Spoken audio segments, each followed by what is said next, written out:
السلام علیکم، خوش آمدید، صبح خیر تمام دیکھنے والوں کو۔ پروگرام کا نام ہے گڈ مارننگ کراچی اور میرا نام ہے محمد یاسر۔ ناظرین، پروگرام گڈ مارننگ کراچی میں مختلف معاملات اور مسائل کے حوالے سے گفتگو کی جاتی ہے۔ عوامی نوعیت کے معاملات اور مسائل عموماً پروگرام میں زیر بحث آتے ہیں، اور ملکی سیاسی صورتحال ہو، سماجی صورتحال ہو یا دیگر معاملات ہو، کوشش کرتے ہیں اپنے پروگرام میں ان معاملات پر گفتگو کی جائے۔ ہفتے کے اختتام تک بہت ساری خبریں موصول ہوتی رہیں، سیاسی میدان سے بھی اور اس کے علاوہ بھی، اور لوگوں کی خواہش ہوتی ہے کہ معاملات کے اوپر پروگرامز میں بات کی جائے۔ بہرحال آج جو گفتگو کا آغاز ہے، ایک بڑا افسوسناک واقعہ گزشتہ روز پیش آیا۔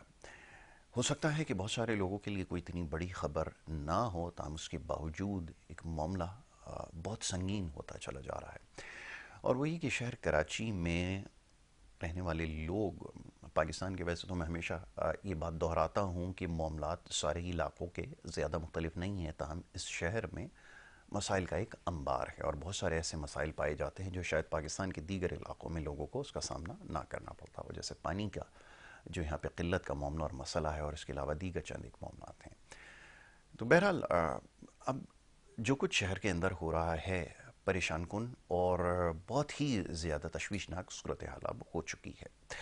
معاملہ یہ ہے کہ گزشتہ روز ایک مین ہول یا پاٹ ہول جس کو کہتے ہیں، اس کے اندر ایک بچہ جو ہے وہ شہر کراچی میں گر گیا، اور یہ کوئی پہلا واقعہ ایسا نہیں ہے، اس سے پہلے لاتعداد ایسے واقعات ہوتے رہے ہیں گزشتہ سالوں میں بھی اور اس سے پہلے بھی، کہ جو کھلے ہوئے مین ہول ہیں۔ بڑی عجیب سی بات ہے، اب دنیا میں شاید یہ معاملہ یا مسئلہ کہیں کسی کو درپیش ہو جو یہاں پر ہے۔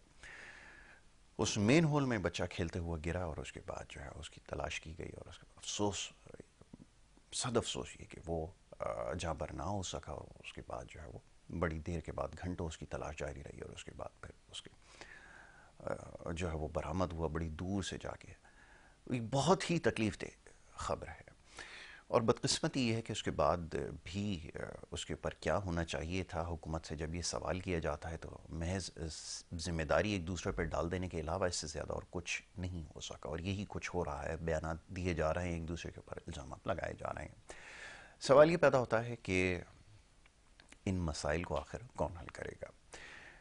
جب بھی بڑی بدقسمتی اختیارات کی بات آتی ہے تو ہر شخص یہ چاہتا ہے کہ اختیارات اس کے پاس ہوں، سارے معاملات اس کے ہاتھ میں ہوں، لیکن جب ڈیلیور کرنے کی باری آتی ہے تو کہا یہ جاتا ہے یہ اس کی ذمہ داری ہے، فلانا ادارے کی ذمہ داری ہے، اور اس ساری صورتحال میں سب سے زیادہ نقصان ہو رہا ہے وہ یہاں پہ رہنے والے لوگوں کا ہو رہا ہے۔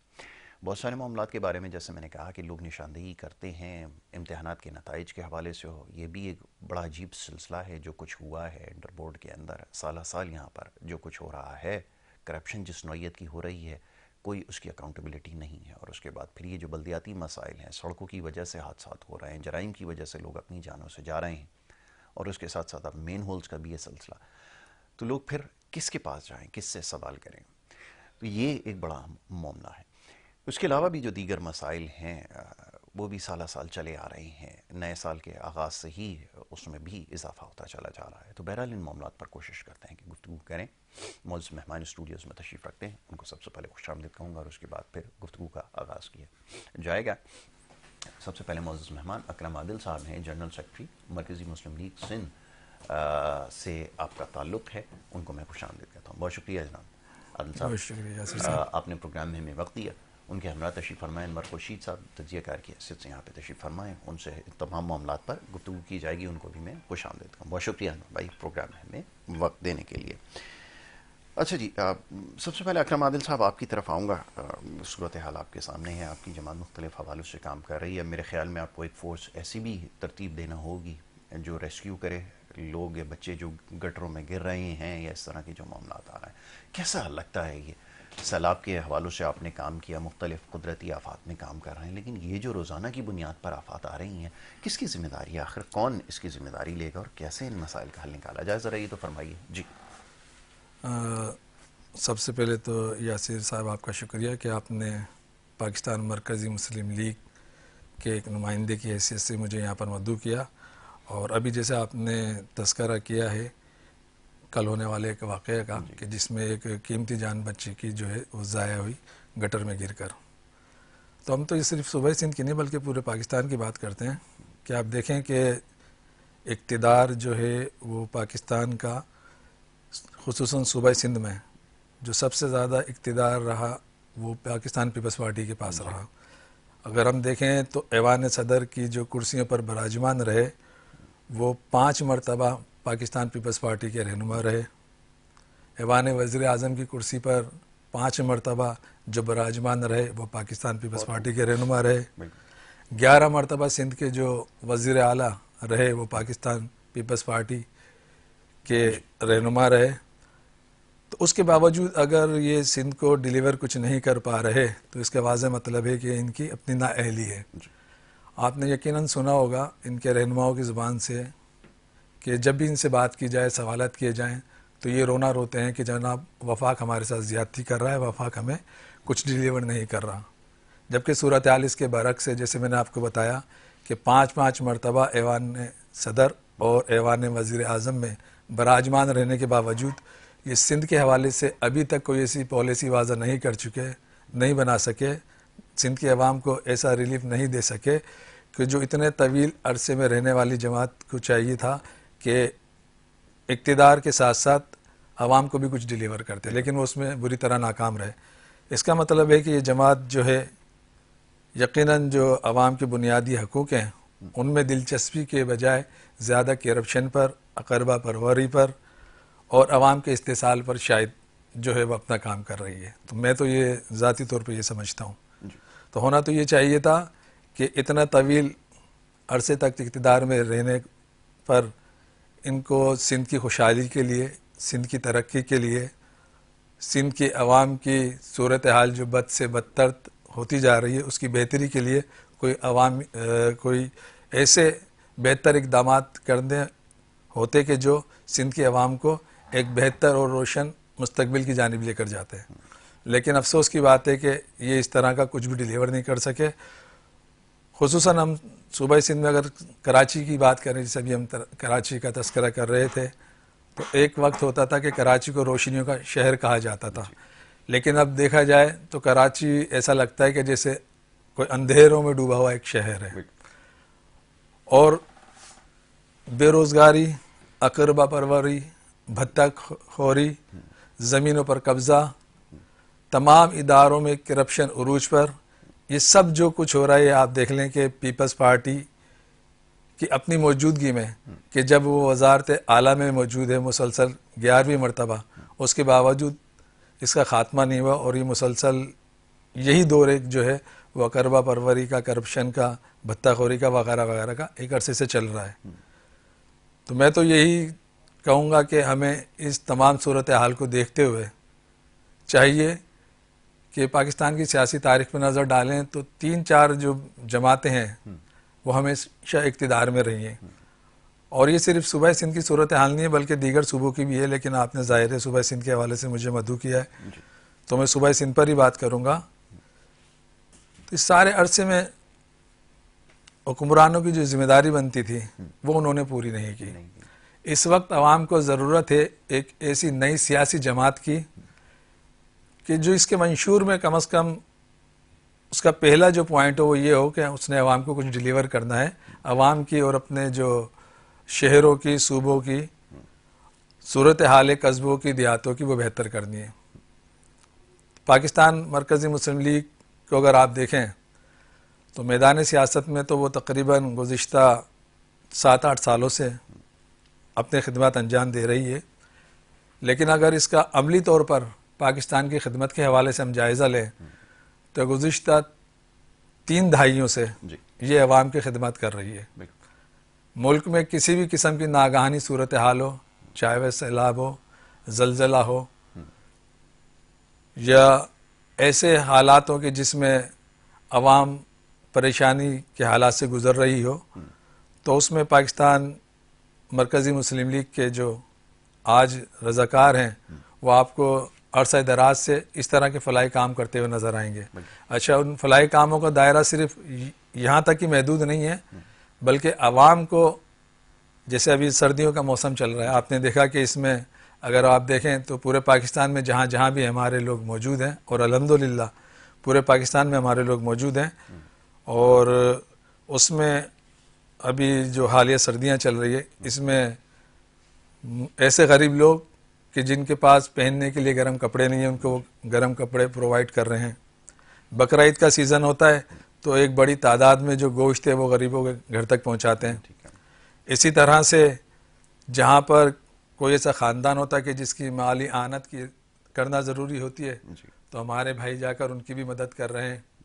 اسی طرح سے پاکستان کی بقا کا، پاکستان کی سلامتی کا اگر کہیں پر کوئی مرحلہ درپیش ہوتا ہے تو آپ دیکھیں کہ پاکستان کے حوالے سے جو سب سے مضبوط آواز ہوتی ہے وہ پاکستان مرکزی مسلم لیگ کے ذمہ داران کی اور اس کے کارکنان کی ہوتی ہے. ٹھیک ہے اکرم عادل صاحب، میں ابھی اس حوالے سے مزید گفتگو کرتا ہوں. ذرا انور خورشید صاحب کی طرف جاؤں گا اور ان سے بھی یہ سوال کروں گا. انور بھائی، یہ فرمائیے گا کہ بڑی عجیب سی بات ہے کہ یہ سارے معاملات سال ہر سال درپیش ہیں. ابھی جیسے اکرم عادل صاحب فرما رہے تھے کہ لاتعداد مرتبہ اقتدار ملا، ایوان صدر میں بھی گئے، وزیر اعظم میں بھی گئے، سندھ کے اندر تو ایک بڑا طویل عرصہ ہو چکا ہے، تاہم اس کے باوجود مسائل نہ کبھی حل ہوئے ہیں، نہ اس کی طرف کوئی توجہ ہے، نہ کوئی سنجیدہ کوشش نظر آ رہی ہے. ایک جو بات سمجھنا ہمارے لیے تھوڑی سی مشکل ہے وہ یہ کہ عوام میں پھر کیوں پذیرائی بار بار مل رہی ہے اور وہ یہ دعویٰ بھی کرتے ہیں کہ ہر دفعہ کیوں ہمیں عوام پہلے سے زیادہ ووٹ دیتی ہے. یہ آخر سلسلہ ہے کیا؟ ذرا فرمائیے. بسم اللہ الرحمن الرحیم.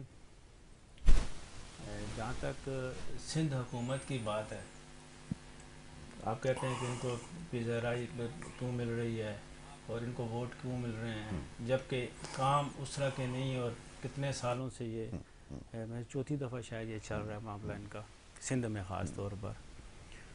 اصل میں بات یہ ہے کہ پہلے تو ابھی اس وقت جتنے بھی لوگ حکومت میں بیٹھے ہوئے ہیں، جہاں بھی چاروں صوبوں کی بات کر لیں یا وفاق کی بات کر لیں، یہ لوگوں کے ووٹوں سے نہیں آئے ہوئے نا، تو کوئی ووٹ نہیں ہے ان کے پاس. یہ 47 فارم کے لوگ ہیں سارے. پہلی بات تو یہ. دوسری بات یہ ہے کہ جس طرح ابھی آپ نے اپنے انٹرو میں بتایا کہ یہاں پہ ایک بچہ گٹر میں گر گیا اور دیکھنے میں میڈیا کو بھی کوئی اتنی بڑی خبر نہیں ہے یا عالمی لیول پہ تو شاید خبر بالکل نہیں ہے یہ، مگر جس فیملی کا بچہ گیا ہے یا اس محلے والوں کو کتنا ان کے دکھ میں ہم جتنا بھی شریک ہوں، جتنا بھی کچھ کہیں، وہ ان کے لیے وہ چیز بہت بڑی بات ہے. نقصان کا ازالہ نہیں ہو سکتا. بالکل. تو اصل میں جب تک اس بات کے ذمہ دار کو پوائنٹ آؤٹ نہیں کیا جائے گا اس وقت تک معاملہ آگے نہیں بڑھے گا. سب سے پہلے اس کا ذمہ دار وہ ہے جو کہ ووٹوں سے الیکٹ ہو کے آیا، بے شک 47 سے آیا یا 45 سے آیا. ٹاپ سے گورنر صاحب اس کے ذمہ دار ہیں. پہلی بات ہے بہت اچھے ہیں، میں یہ نہیں کہتا گورنر صاحب اچھے نہیں ہیں، بہت اچھے ہیں، یہ ذمہ دار ہیں، فوراً یہ ایکشن لیں. اس کے بعد وزیر اعلیٰ صاحب اس کے ذمہ دار ہیں. اچھا، پھر ہم بات کرتے ہیں کہ گورنر کے پاس پورا سندھ ہے، وزیر اعلیٰ کے پاس پورا سندھ ہے، تو یہ تو ایک چھوٹے سے محلے کی بات ہے. پھر میئر صاحب اس کے ذمہ دار ہیں، وہ اچھی طرح بالکل وہ ذمہ دار ہیں. ان سب کو ان کی فیملی کے پاس جانا بھی چاہیے، وہاں پہ ان کے نقصان کا ازالہ اس طرح سے تو نہیں ہو سکتا مگر باقی چیزوں کو دیکھنا چاہیے. اگر میئر کے پاس پورا کراچی ہے 2.5-3 کروڑ کی آبادی کا، وہ بھی بہت بڑا ہے، تو چیئرمین یونین کونسل جو ہے نا وہ ذمہ دار ہے وہاں کے. اس کے بعد نیچے جو وارڈ کا کونسلر ہے اس کا وہ ذمہ دار ہے. اب چاہیے کہ حکومت کو، گورنر صاحب کو یا وزیر اعلیٰ صاحب کو اس معاملے پہ FIR کرنی چاہیے، اور FIR کرے. کونسلر کے بہت اچھے ہوں گے، میں یہ نہیں کہتا کہ کونسلر وہاں کے برے ہوں گے، بہت اچھے ہمارے بھائی ہیں، وہاں کے چیئرمین صاحب ہمارے بھائی ہوں گے، مگر ان کے خلاف FIR کی جائے. FIR کی جائے، کٹہرے میں لا کے کھڑا کیا جائے، اور اس کے بعد وہ ادارے جو اس کے ذمہ دار ہیں، جنہوں نے گٹر لگانے ہیں کرنے، اور پھر وہ معلقہ تھانہ، اس تھانے کے SHO کو بھی کٹہرے میں لایا جائے کہ یہاں سے گٹر کے بغیر ڈھکنا لگا تھا تو چوری ہوا، تو چوری کی کوئی FIR ہے؟ بالکل صحیح. چوری کس نے کیا؟ کیونکہ علاقے کے جو تھانے کے لوگ ہوتے ہیں، اس علاقے میں ایک تھانے کے اندر جو اس کا ایک جورسڈکشن ہوتی ہے ایک تھانے کی، ایک چڑیا پر نہیں مار سکتی SHO کی اجازت کے بغیر. بالکل. تو ان کو سب پتہ ہوتا ہے کہ کون کدھر کیا ہو رہا ہے. اصل میں عام لوگ کہتے ہیں کہ یہ جو ایروینچی ہوتے ہیں، نشئی ہوتے ہیں، یہ گٹر چوری ڈھکنے چوری کرتے ہیں اور اس میں اگر لوہے کے ہوں تو وہ تو اس کا کوئی ازالہ کیا اس کا کچھ ترتیب بدلی جائے. پہلے ان ڈھکنوں کی کس طرح سے ان ڈھکن ہونے چاہیے, سیمنٹ کے ہونے چاہیے, اس میں سریا کم استعمال ہونا چاہیے, وزن زیادہ ہونا چاہیے, اس کے اوپر کوئی ایسی کام کریں. یہاں تو کوئی ترتیب ہی نہیں. شہر کے اندر نا آپ دیکھیں جو گٹروں پہ ڈھکنے لگے ہوئے ہیں وہ تو سڑکوں سے بھی اونچے ہیں. وہاں تو گاڑیوں کو اتنا نقصان ہوتا ہے, موٹر سائیکل اس کے اوپر لگ کے یعنی کہ گرتے ہیں لوگ, کتنے حادثات ہوتے ہیں ان ڈھکنوں کی وجہ سے. سیوریج کا نظام ہی صحیح نہیں ہے. سیوریج کا نظام صحیح نہیں ہے تو جو 100 موٹو لینے والے تھے, شاید ابھی تو 26ویں ترمیم کے تحت 100 موٹو شاید ختم ہو گئی ہے. 100 موٹو لینے والوں کو ان چیزوں پہ 100 موٹو نہیں لیتے, وہ ان چیزوں پہ 100 موٹو لیتے ہیں جس سے ملک و قوم کا کوئی فائدہ نہیں ہے. اس چیز پہ سوری ہماری جوڈیشری بہت اچھی ہے, مگر ان کو اس کے اوپر لینا چاہیے 100 موٹو. سب کو مل کے بیٹھ کے اس چیز کو دیکھنا چاہیے. اب ہمارے وزیر جتنے بھی ہیں, ہمارے جتنے بھی MNA ہیں, MPs ہیں, ان کی گفتگو میں روزانہ سنتا ہوں. ان کی گفتگو ہوتی یہی ہے کہ وہ اس نے یہ کرپشن کر دی, اس کے کیسز ہیں, اس کے کیسز ختم کر رہے ہیں. ہمارا تو لیڈر بڑا پاک صاف ہے, اس کا لیڈر خراب ہے, اس کا لیڈر پاک صاف ہے, ہمارا لیڈر بے. تو یہ ان باتوں پہ ہوتی. کسی نے آ کے جو ہوتے ہیں نا کام اصل میں حکومت کرنے والے, گورننس کرنے والے, اس پہ توجہ نہیں دیتے. مگر کچھ ایسے اچھے وزراء بھی ہیں اور اچھے MP MNA جو ہے ممبرز بھی ہیں کہ جو یہ کام کرتے ہیں. سینیٹرز ہیں بہت اچھے ایسے جو بیوروکریٹس ہیں وہ کام کرتے ہیں, وہ نظر نہیں آتے مگر کام ہو رہا ہے. مگر ان کے کاموں میں بھی روڑے اٹکائے جاتے ہیں یہ لوگ کہ ایسے کام نہ. پچھلے دنوں پانی کی لائن پھٹ گئی, پانی کی لائن کا پتہ چلا کہ جی وہ جان بوجھ کے کچھ کیا گیا اس کے ساتھ. تو 7 دن کے پتہ نہیں 14 دن کتنے دن 21 دن پانی لوگوں کو نہیں ملا.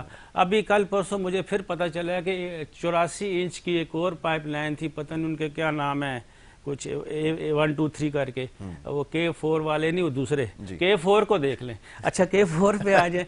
K4 کا منصوبہ وہ سارے کا سارا وہ دھرے کا دھرا رہ گیا. عوام کو پانی ملنا تھا. جب عوام کو پانی جو اگر وہاں سے مل گیا یہاں سے تو پھر وہ روزگار کدھر جائے گا لوگوں کا. روزگار کن کا, روزگار سارا بڑوں کا ہے.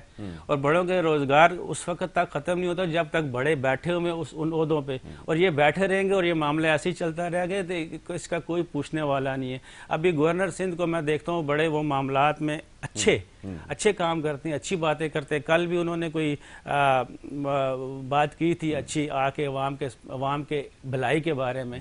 اپنے ہاں لوگوں کو عطا کے پکوڑے بنا کے لوگوں کو کھلاتے ہیں, سب کچھ کرتے ہیں. مگر ان کو چاہیے کہ دورے کریں ان جگہوں کو جو ہے ان کو ریکٹیفائی کر کے, ان کو پوائنٹ آؤٹ کر کے ان پر کام کرنے کے آرڈرز کریں. مگر وہ نہیں ہے. وہ پھر وہی بات آ جاتی ہے. گورنر صاحب آخر میں کہیں گے میں تو سرمونیل ہوں, کرنے والے تو گورنمنٹ ہے, میں حکومت تو نہیں ہوں, میں تو گورنر ہوں. تو وہ پھر وہ معاملات وہاں پہ ہوتے. جب تک یہ نچلے لیول تک بالکل آخر تک گلی محلے تک یہ گورننس نہیں ہوگی اس وقت تک کامیابی نہیں ہوگی. 18ویں ترمیم آ گئی, وفاق سے ابھی صوبے تک تو بات آ گئی, تو صوبے کو بھی چاہیے کہ نیچے کونسلر اور کونسلر سے نیچے گلی تک یہ چیز کو جانا چاہیے. بالکل صحیح, یہی مسئلہ ہے. بالکل آپ نے صحیح کہا کہ یہ نشاندہی بھی ہو چکی ہے اور مسائل کو حل کیسے کرنا یہ بھی میرے خیال میں سب کے علم میں ہے. لیکن اکاؤنٹیبلٹی جب تک نہیں ہوگی, اس طرح کے واقعات رونما ہوتے رہیں گے. یہ ہے جی سب میں زیادہ ضروری جو کہ ممکن نظر نہیں آتی. اکرم عادل صاحب, یہ سوال یہ پیدا ہوتا ہے کہ اب لوگوں کو اپنے حقوق کے بارے میں پتہ نہیں, مجھے نہیں پتا کہ ان کو علم ہے بھی یا نہیں ہے. بہت سارے لوگ تو ان تمام چیزوں سے شاید لا علم نظر آتے ہیں. پھر یہ معاملہ حل کیسے ہو, کیسے یہ آگہی پہنچائی جائے لوگوں تک کہ اپنے حقوق کے لیے آواز بھی بلند کرنی ہے, نکلنا بھی پڑے گا. شاید اب تو میرے خیال میں ناگزیر ہو چکا ہے جو صورتحال ہے. ایسی صورت میں کیا کیا جائے گا اور آپ اس سلسلے میں کیا کر رہے ہیں, ذرا یہ تو فرمائیے. سب سے پہلے تو ہمیں اس بات کا تعین کرنا ہوگا کہ یہ تمام کے تمام جو حالات ہیں خصوصاً صوبہ سندھ کے ساتھ, اس کی مین وجہ کیا ہے, مین کاز کیا ہے. تو اگر آپ دیکھیں, ایک چینی کہاوت ہے کہ مچھلی جب بھی سڑتی ہے اپنے منہ کی طرف سے سڑتی ہے. یعنی خرابیاں جب پیدا ہوتی ہیں تو اوپر کی سطح سے پیدا ہوتی ہے. یہ تمام حالات جن کا بھائی نے بھی تذکرہ کیا, آپ نے بھی بات کی, میں نے بھی بات کی, ان تمام حالات کو مد نظر رکھتے ہوئے ہم نے ابھی انشاءاللہ تعالی 25 سے 28 مارچ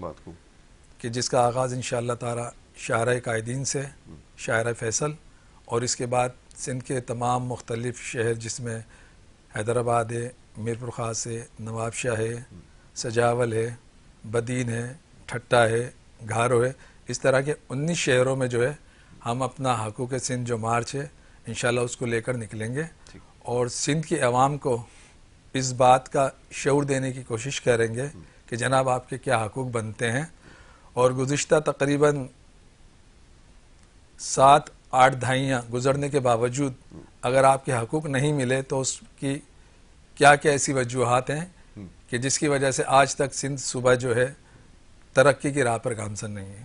بالکل ٹھیک ہے. تو اس میں اگر ہم سندھ کے شہری علاقوں سے ہٹ کر تھوڑا سا دیکھیں تو اندرونی سندھ کے جو علاقے ہیں وہاں پر یہ شعور سب سے زیادہ جو ہے اس کی ہمیں کمی نظر آتی ہے، کیونکہ وہاں پر باقاعدہ ایک منظم منصوبہ بندی کے تحت وہاں کی عوام کو شعوری طور پر جو ان کے حقوق ہیں ان سے محروم رکھا جاتا ہے. اندرونی سندھ کے حوالے سے یقیناً آپ کے بھی علم میں ہوگا، آپ کا میڈیا سے تعلق ہے، کہ بہت سارے ایسے ادارے ہیں، خاص طور پہ محکمہ تعلیم کا جو ادارہ ہے کہ اگر آپ جائزہ لیں تو بہت سارے ایسے گاؤں، گوٹ، قصبے، دیہات آپ کو نظر آئیں گے کہ جہاں پر اسکول کی عمارت کے حوالے سے ایک بڑا جو فنڈ ہے وہ تو ریلیز کیا جا رہا ہے لیکن عمارت موجود نہیں ہے، اساتذہ موجود نہیں ہے. اسی طرح سے شعبہ تعلیم کے حوالے سے ایک بہت بڑا بجٹ جو اربوں خربوں روپے کا ہوتا ہے وہ مختص کیا جا رہا ہے، لیکن تعلیم سندھ کے جو اندرونی علاقے ہیں جیسے میں نے کہا قصبہ، دیہات، گاؤں، اندرونی سندھ کے وہ تمام علاقے کے جہاں پر تعلیم جیسی بنیادی سہولیات جو ہیں کم از کم پیپلز پارٹی کو کہ جو اندرونی سندھ کا خاص طور پہ مینڈیٹ رکھتی ہے اور اس کی ذمہ داری بنتی ہے کہ وہاں کے عوام کو زیور تعلیم سے آراستہ کرے. میں یہ سمجھتا ہوں کہ اس نے شاید جان بوجھ کر وہاں کے عوام کو اس شعور سے محروم رکھا ہوا ہے جو کہ تعلیم کے ذریعے لوگوں کو حاصل ہوتا ہے.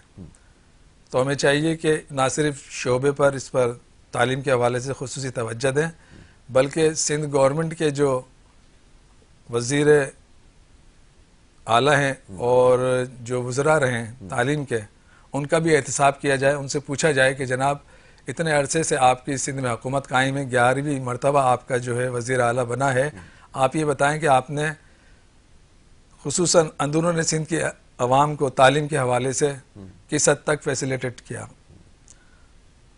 تو یہ سوال تو بنتا ہے کہ پیپلز پارٹی جب اتنے عرصے سے اقتدار میں ہے تو اس نے ابھی تک عوام کو جو اس کے بنیادی حقوق ہیں ان کی فراہمی کے حوالے سے ایسا کیوں نہیں کوئی پروگرام پیش کیا کہ جس سے سندھ کی عوام خوشحال ہوتی.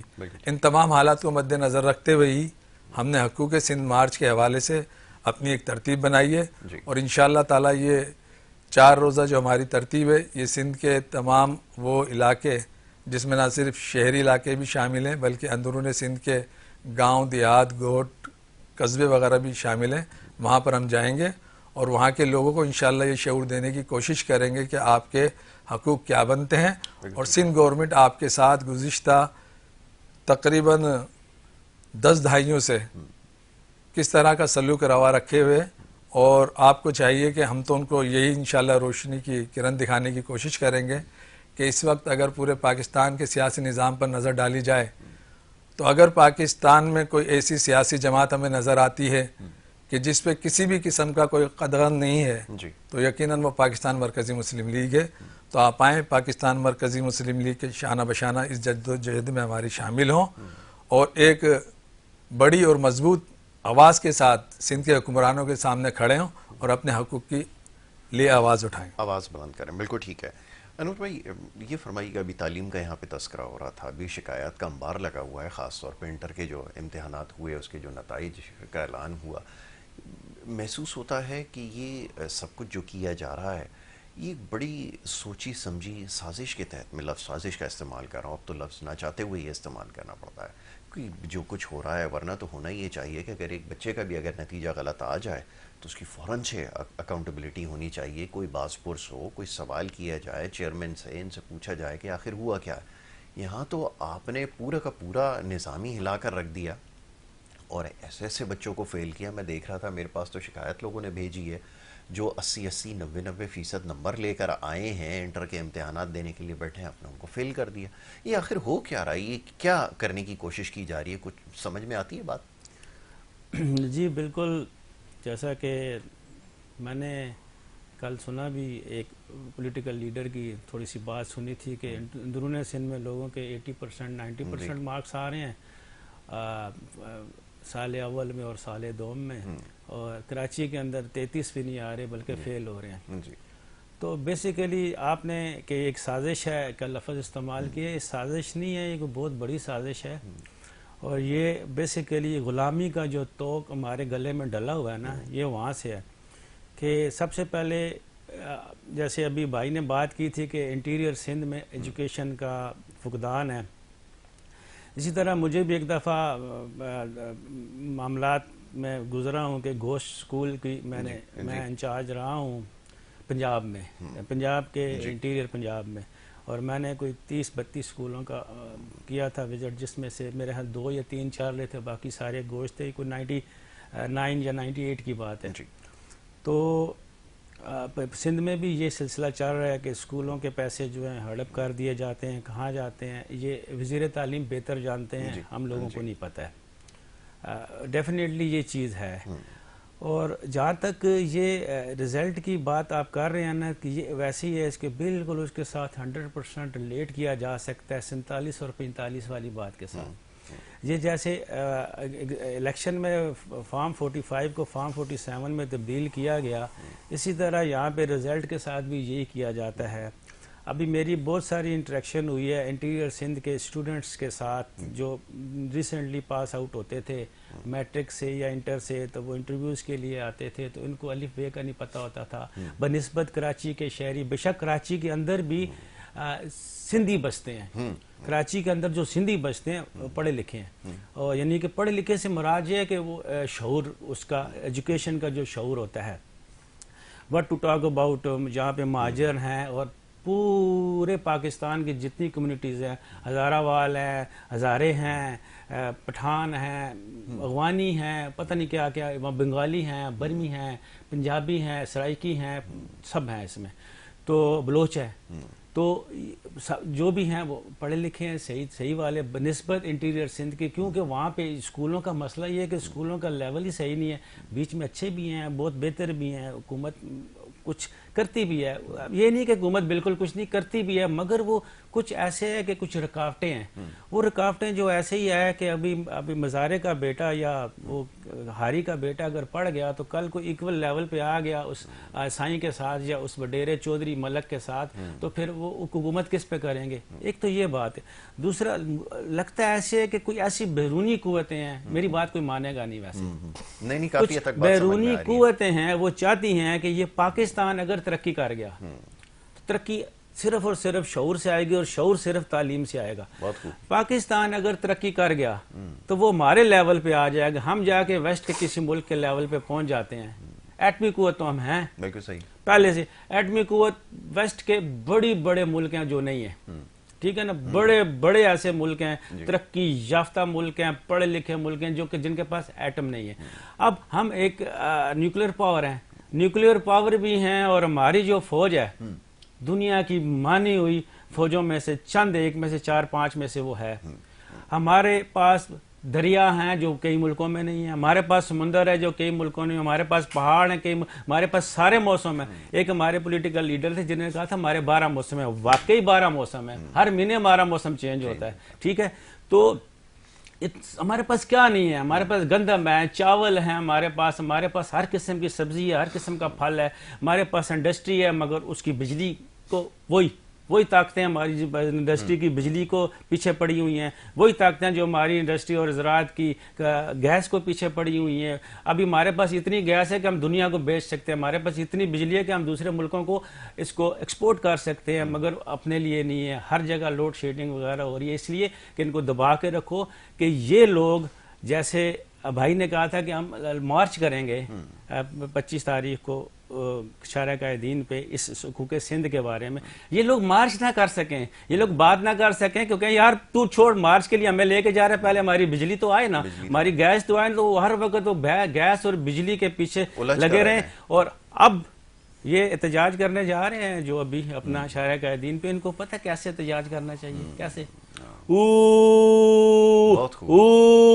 بس یہ گھر میں بیٹھ کے کریں, کیا ضرورت ہے ان کو وہاں جانے کی, کیونکہ ہمارے پرائم منسٹر نے یہ کہہ دیا ہے کہ احتجاج کرنے کا اب یہی طریقہ ہے, جب بھی ہو بس اس طرح سے آپ احتجاج کریں. یہ تو بات میں تو پوچھنے لگا تھا, انہوں نے تو نشاندہی آواز بھی نکال کے دکھا دی اور طریقہ کار یہ بتایا گیا کہ یہ احتجاج کا ہے. اگلے دن میں دیکھ رہا تھا وہ لاری اڈے پہ کھڑے تھے, وہ بھی اسی طرح آوازیں نکال رہے تھے. پہلے تو نہیں سمجھ میں آئی, لیکن بعد میں پتہ چلا کہ یہ طریقہ جو آپ نے بتایا, اب یہ کیا یہی طریقہ اختیار کریں گے؟ نہیں جناب, الحمدللہ ہم ایک باشعور قوم سے تعلق رکھتے ہیں, اور یہ جس فرد نے بھی کہا, آپ بھی بہتر جانتے ہیں, او والا کہ بھئی احتجاج کا یہ طریقہ ہوتا ہے. مہذب جو قومیں ہوتی ہیں, مہذب جو قومیں ہوتی ہیں وہ اپنے مطالبات پیش کرتی ہیں, اور اس کے ساتھ ساتھ پھر وہ باقاعدہ طور پر ان حقائق کا ذکر کرتی ہے کہ جن کی وجہ سے مسائل پیدا ہو رہے ہیں. تو جیسے میں نے بتایا کہ ہم یہ جو مارچ کرنے جا رہے ہیں, انشاءاللہ تعالیٰ اس سے نہ صرف سندھ کے عوام کو ہم شعور دیں گے, بلکہ ان کو وہ طریقہ کار بھی بتائیں گے. اور وہ طریقہ کار وہ یہی ہے کہ ملک کے آج تک جتنے بھی انتخابات ہوئے ہیں, سب سے پہلے تو آپ دیکھیں کہ تقریباً ہر وہ فرد, ہر وہ شہری پاکستان کا درد رکھتا ہے, ان انتخابات پر اکثر سوالیہ نشان بناتا ہوا نظر آتا ہے ہمیں, اور اٹھاتا ہوا نظر آتا ہے. تو ہمیں سب سے پہلے تو اپنے جو انتخابی سیاست ہے اس کو صاف اور شفاف بنانا ہوگا, تاکہ باقاعدہ طور پر اسمبلیوں میں وہ لوگ پہنچے, ایوانوں کی زینت بنے کہ جو عوام کی باقاعدہ طور پر منتخب کیے ہوئے نمائندے ہوں. پاکستان کی پوری ہسٹری پر اگر ہم نظر ڈالیں تو ہمیں معلوم ہوگا کہ میں نے سابق ایم پی بھی رہ چکا ہوں میں صوبہ سندھ سے, تو میں نے ایسے ایسے علاقے دیکھے ہیں. میں آپ کو ذکر کرنا چاہوں گا, ایک علاقہ تھا میلسی, وہاں میں ایک اپنا ایونٹ تھا, اس کے حوالے سے گیا, تو ایک کافی بڑا میدان تھا, اور اس میدان میں کافی مرد, خواتین اور بچے وغیرہ جمع تھے. تو میں نے وہاں کے مقامی لوگوں سے پوچھا, میں نے بھائی یہ جو اتنا بڑا میدان ہے, اس میں یہ اتنے سارے لوگ ہیں, ایسا لگتا ہے کہ پورے کے پورے خاندان یہاں پر آئے ہوئے ہیں, تو کس وجہ سے آئے ہوئے ہیں؟ تو انہوں نے بتایا کہ اکرم صاحب معاملہ یہ ہے کہ یہاں پر ضمنی الیکشن ہونے جا رہا ہے, اور یہاں کا جو مقامی امیدوار ہے صوبہ اسمبلی کا, اس نے ان تمام کے تمام جو گاؤں, گوٹھ, قصبے, دیہات کے آس پاس کے لوگ ہیں, ان کو یہاں اکٹھا کیا ہوا گزشتہ 2-3 دن سے, اور یہ تمام کے تمام لوگ ہیں غریب.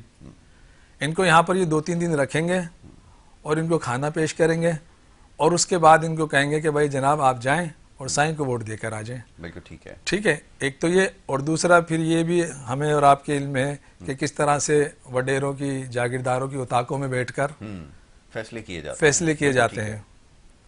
تو ہمیں اس سسٹم کو تبدیل کرنا ہوگا, اور یہ سسٹم اسی وقت تبدیل ہو سکتا ہے کہ, پھر ایک مرتبہ بات دہراؤں گا, کہ پاکستان کو جو ہے مخلص قیادت میں اثر آ جائے.